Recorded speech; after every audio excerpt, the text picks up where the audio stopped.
when the doctor told me my son might never regain consciousness.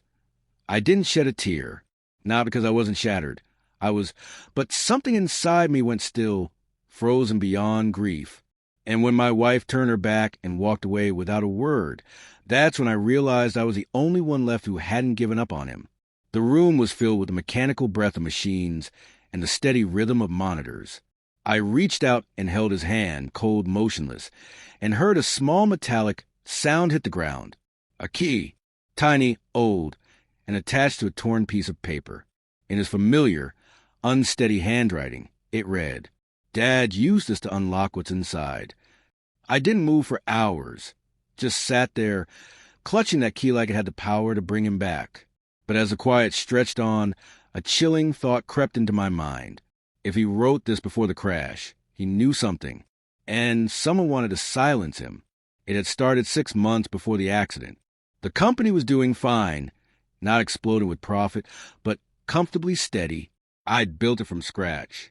My wife used to joke it was our second child, and in a way, it was true.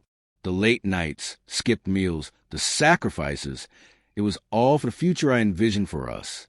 But recently, things with her had changed. Her words were smooth, but hollow. Her smiles rehearsed. She stopped showing interest in my day. She guarded her phone like it was a secret diary. And Nathan, our 16-year-old son, had started to notice. He didn't say much, but he watched. Closely. One night, still haunts me. She came home late, claiming she'd been out with friends. Nathan looked at her like he was solving a mystery. He didn't confront her, but he saw through the act. After the crash, the key led me to a locker at the downtown train station. Inside, a flash drive, a handwritten letter, and a burner phone. The note was addressed to me. "Dad, I think Mom is cheating on you. I followed her. The guy she's seeing works at your company. I recorded everything. I didn't want to believe it either, but you had to know. I had to protect you." My throat tightened. I sat in my car for hours, staring at the flash drive in my hand. The contents? Photos, videos, voice recordings. Secret meetups at hotels. Whispered conversations about splitting assets, timing the divorce, removing me from the picture. This wasn't just infidelity. It was a hostile takeover of my life. And my quiet, observant son had uncovered it all.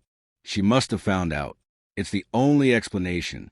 Because 2 days after those files were recorded, Nathan's car was struck on the driver's side. Authorities called it an accident. I didn't buy it. I didn't confront her. I kept up the act. I kissed her cheek, pretended to trust her, let her think she'd won. She started urging me to sell the company. So we needed to start fresh. What she really meant was cash out, cut ties, run away with him. That's when I started planning. First, I quietly placed every share I owned into a trust, locked under Nathan's name. Fully legal, irreversible. Then I hired a new financial officer, someone loyal to me, and had him start feeding manipulated reports to my head of operations. They believed the company was collapsing. Panic set in. I even leaked a fake internal email suggesting bankruptcy was on the table. That pushed them into action. I watched them rush to offload shares and illegally sell proprietary data to competitors. I tracked every dollar as it slipped into offshore accounts. They didn't know I was watching them dig their own graves. Then came the final move, the audit. I tipped off the authorities the same day they planned their escape. Right before their flight, Customs intercepted them. Charges, wire fraud, corporate espionage, embezzlement. Every document bore their names. Mine? Nowhere. When they cuffed her, she didn't cry, didn't scream, just looked at me, confused, like she couldn't understand how everything had come undone. I didn't gloat, didn't speak. I simply handed her the flash drive Nathan had left behind. "You died the moment you left his hospital room." I whispered. "You just didn't know it yet." It didn't bring Nathan back.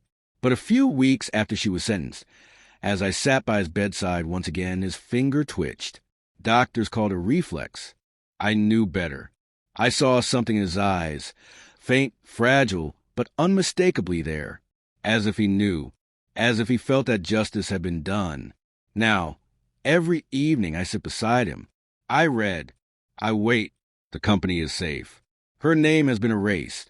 No longer on the payroll, the records, or in the history that matters. I didn't lose everything.